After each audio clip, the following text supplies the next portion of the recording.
in this video, I'm going to show you how to make a granny square. If you're not confident with a magic ring, then you would start by making a chain of 4, so with your slip knot, and then 1, 2, 3, 4, and then you would slip into your first chain, take your yarn over at the back and bring it through both, okay, and then you work into the centre of that circle that you've made. I find them a bit faffy because it's quite easy to get confused as to where you want your hook. So I would always start with a magic ring. There is a video on a magic ring as well as the starting chain, so both of those videos are available on my channel. So with the magic ring, I'm going to start with a chain 2, and that's going to count on every round as my first stitch. So chain 2, and then I'm going to use an American double or a UK treble throughout, okay? So we go yarn over into the ring, yarn over and pull through. So you've got 3 loops there, then you yarn over and pull through the first 2, yarn over and pull through the next one. Okay, I'm going to do that again. So yarn over into the ring, yarn over and pull through, yarn over and through the first 2, yarn over and through the next 2. So I've now got 3 stitches. My chain that's counting as a stitch, and then my first 2 stitches. So I'm going to chain 3, 1, 2, 3. That's going to be the corner of my square, and then I'm going to do another 3. So there's my first one, and we always work in blocks of 3 for this particular granny square. So yarn over into the ring, yarn over and pull through, yarn over and pull through the first 2 loops, and yarn over and pull through the next 2 loops, and then again, so yarn over, and I've completed another 3, so I need to do another 3 chain for my next corner. Okay, and then I'm going to do the same thing again, 3 more. So okay, so every time I'm doing the yarn over into the ring, yarn over again and pull through the first 2, and yarn over and pull through. If I'm going a bit fast, I do have a separate video just teaching you how to do the double or treble crochet that you can watch a little bit slower, and then come back to this one if you need to. The more you practice it, the faster you get. So I've now got 3 groups, so I need 1 more, so I'm going to do another 3 chain, and then I'm going to do another cluster of 3 stitches here. Okay, I am making a granny square. There are some very good patterns out there for a granny hexagon cardigan that's exactly the same. You just do 6 bundles instead of 4 to get a hexagon rather than a square. But honestly, it's no harder. If you wanted to have a go at that, it is a good beginner project. I would recommend the one by Craft and a Cuppa. That's the pattern I used, and I absolutely love it. Okay, so I'm just tightening my circle a little bit there.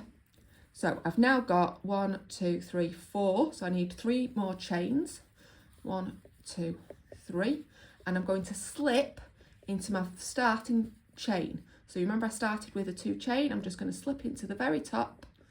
I'm going to pull my yarn over and come through there and through here, okay? And then I'm going to pull the centre of my magic circle nice and tight so that it flattens out. I'm just going to take my hook out there. So it flattens out nicely into a square.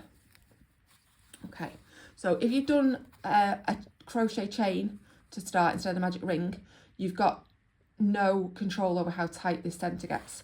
Whereas with a magic ring, the tighter I pull this, the tighter my centre gets. So what we've got is 4 groups of 3 double crochet or treble crochet in UK terms, and in each corner we've got a little gap made by our 3 chains. So on this round and every round, what I'm now going to do is turn. So I'm going to go back the other way. All right, so I'm going to put my hook back in, because I can't do anything without it. And I'm going to start with the chain 2 again.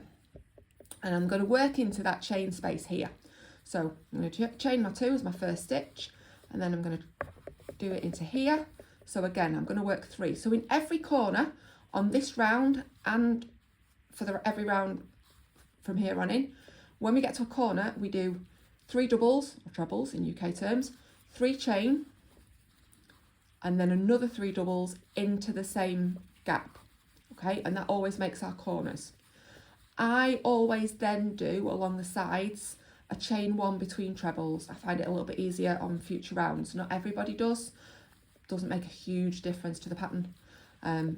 This is just the way I do it. So I've got 3 stitches, 3 chains, 3 stitches. I'm going to do 1 chain, and then I'm going to do the same thing in this corner. So yarn over and under, yarn over, pull through 2, yarn over, pull through 2. I'm going to do that 3 times in total. And then I need to do my 3 chains to make my corner for my next round. And then another 3 stitches in there. And then that's another corner complete. So I'm going to do 1 chain, and then I'm going to do the same thing in the next gap. So 3 stitches, 3 chains, 3 stitches. Granny squares are very versatile, like I said before, but you can do them in any yarn. So if you want a nice chunky blanket, you can pick a nice chunky yarn and a chunky hook. If you want something more delicate, maybe for a baby blanket, or if you're going to make squares to make into clothing or a bag, you can choose a finer yarn or maybe a cotton and get a more delicate square. And obviously the more experience you get, the more adventurous you get with your pattern. You can go and have a look at some of the other granny square patterns that are out there and do something a bit more adventurous. I think this is a great basic. I make a lot of blankets that I donate up to Bleak Animal Sanctuary for their cats and dogs, or to raise funds, because that's where I got my boy from. And it's something that's just nice and easy for me to be working on in the background, and uses up a lot of my random bits of wool. So I've done another 3 chain 3, so I'm going to chain 1. Okay, I've got 1 more corner to do, so same thing again, 3 doubles, 3 chains into the corner,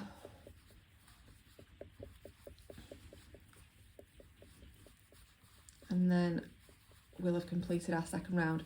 Now the other thing is, you can do these in a solid colour, or you can change colours either every round or whenever you just run out if you're using up bits. I will show you colour changing in a different video though. For this one we just want to concentrate on getting our granny square correct, so you can make them as colourful as you want. I'm just using some cream iron here. So again, a chain 1 just at the end, and then I'm going to slip into the top of my starting chain, that chain 2 I did at the beginning. Okay, so you can see, got my square here. This end here, at the end, I will just weave in and it will go out of the way. I'll make it nice and tidy. Again, I'll show you weaving in a different video. So again, remember to turn when you start the new round, and we're going to start with a 2 again, so a chain 2. Now, I'm not at a corner this time, okay, so my corners are here, obviously. So this is my chain 1 space that I've made all the way round on the sides, and we just do 1 set of doubles in there. So that counts as the first one. So I'm going to do 2 more in there, and then I'm going to chain 1. Okay, and then again in the corner. So in the corners we do 3 stitches, 3 chains, 3 stitches. In any side chain spaces we just do 3 stitches, and we can work round that. Goes on forever from here on out. Okay, so once you've got to this point, it doesn't get any harder. Okay, we have done everything that you need to do to get the granny square started, and you can just keep going until you are happy with the size that you have made. You might want to choose to add a border, a single crochet border around the edges. A very simple and effective way of finishing off a granny square, but you don't have to. But it is an option if you want to. Okay, so in every corner we do 3 sets of double crochets or UK trebles, 3 chains, and then another 3 sets of our stitch. And then when we get to the side, like I'm at now, we chain 1, and every time we get to a chain 1 space we do a set of 3 either double or treble crochets in there, depending on which terms you're familiar with. I use both, and I'm UK based, but I've got to be honest, I prefer American terms, and I don't know why. I speak to a lot of crocheters who feel the same way, so all my patterns are written in American terms because I find them easy to work with. They just seem to make a bit more sense in my head. You can tell which one you're doing usually if the pattern contains a single crochet. You don't get, there's no UK version of that, so it's written in US terms, but it will usually tell you at the top of the pattern what it's written in, so that you know which ones you're using. All of my videos I try and refer to both so that you know what you're doing. So I'm in a corner, so I'm doing my chain 3, and then another set of doubles in the same space, and then remember along the sides I'm going to chain 1, and then I'm going to do 3 sets of stitches in the space on the row below. Got to stop knocking the camera. So in there I'm going to do a set of 3,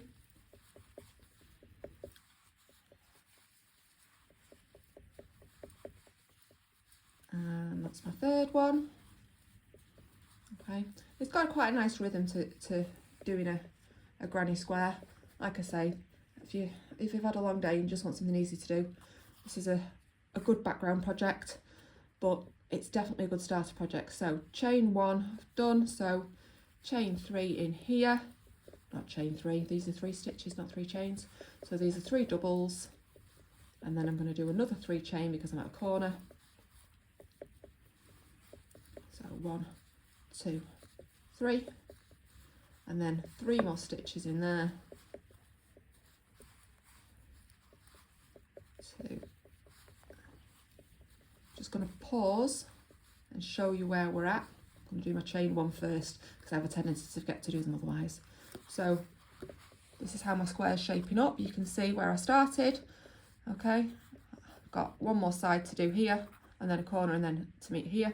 So remember, anytime that we're on a side in a chain 1 space, we do 3 stitches in there, chain 1 either side. When we get to a corner, we have our 3 stitches, 3 chain, 3 stitches. Okay, and like I say, you just repeat this for as many rounds as you want to do to make it your square the size you want to make it, and you can build up your repertoire from here. I think, like I say, this is a really good just starting project because you make 2 big squares and sew them together, you've got a bag. Like I said, you can make 1 big one, you've got a blanket. You can make several in different colours and sew them together to make a blanket. I will look at different ways of joining squares and other shapes in another video tutorial. That might be a few weeks off yet because there are a lot of different options. So I'm in a corner, I've done 3, I need to chain 3. I'm going to do another 3.